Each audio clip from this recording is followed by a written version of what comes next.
ஸ்ரீரங்கம் என்று அழைக்கப்படும் திருவரங்கம் அரங்கநாதன் பெருமாள் கோயில் 108 வைணவ திருத்தலங்களுள் முதல் திருத்தலம். சோழ நாட்டு திருப்பதிகளில் முதன்மை தலமாகவும் திருவரங்கம் பூலோக வைகுண்டம் என அழைக்கப்படுகிறது.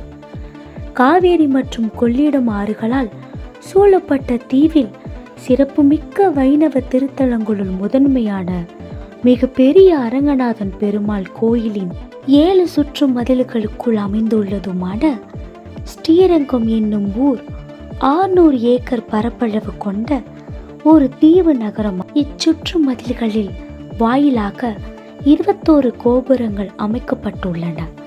இவற்றுள் மிக பெரிதான ராஜ கோபுரம் 72 மீட்டர் உயரத்துடனும் தென்னிந்தியாவிலேயே மிக பெரிய கோபுரமாக விளங்குகின்றது. இது 17ஆம் நூற்றாண்டை சேர்ந்ததாயினும் 1987ஆம் ஆண்டு முழுமையாக கட்டி முடிக்கப்பட்டது.